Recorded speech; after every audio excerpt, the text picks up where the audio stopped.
मालेगाव बॉम्बस्फोट प्रकरणी साध्वी प्रज्ञा सिंग ठाकूरसह 7ही आरोपींची निर्दोष मुक्तता। तपासात अनेक त्रुटी, कोर्टाकडून पोलीस तपासावर संशय व्यक्त करत निकाल।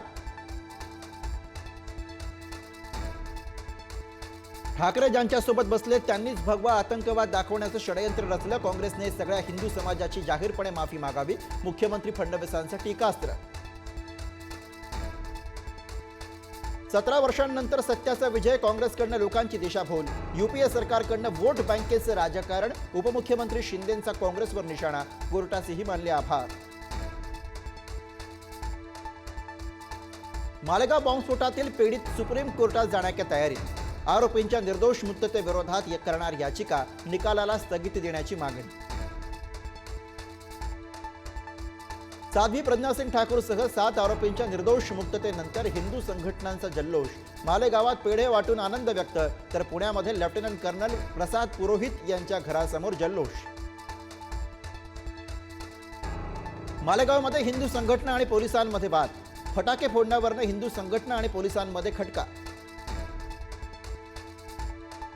यापुढे मंत्र्यांची कोणतीही चूक खपवून घेतली जाणार नाही, मुख्यमंत्री आणि दोन्ही उपमुख्यमंत्र्यांच्या बैठकीत मोठा निर्णय। कोकाटे यांच्याकडचं कृषी खातं दत्तात्रय भरणेंना मिळणार असल्याची माहिती। कोकाटेंना क्रीडा खात्याची जबाबदारी मिळण्याची शक्यता। फडणवीस आणि दादांच्या बैठकीमध्ये निर्णय झाल्याची माहिती। धनंजय मुंडेंची कृषी मंत्री पदासाठी लॉबिंग, दिवसभरामध्ये मुंडेंनी घेतली मुख्यमंत्र्यांची 2 वेळा भेट, तर मुंडेंना मंत्रिपद देऊ नका, करुणा शर्मांची मुख्यमंत्र्यांना विनंती।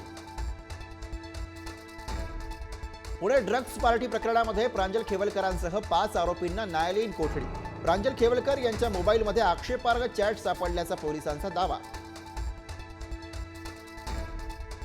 परळीच्या महादेव मुंडे हत्या प्रकरणी एसआयटी स्थापन करण्याचे मुख्यमंत्र्यांचे आदेश। या प्रकरणात कुणीही असो त्याला सोडणार नाही, मुख्यमंत्र्यांचा ज्ञानेश्वरी मुंडेंना शब्द।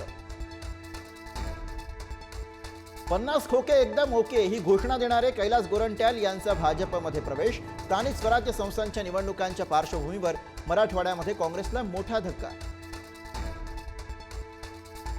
कर्नाटक शासनाने अलमट्टी धरणाची उंची वाढवू नये, मुख्यमंत्री देवेंद्र फडणवीसांची पत्राद्वारे केंद्रीय जलशक्ती मंत्री CR पाटील यांना हस्तक्षेपाची विनंती।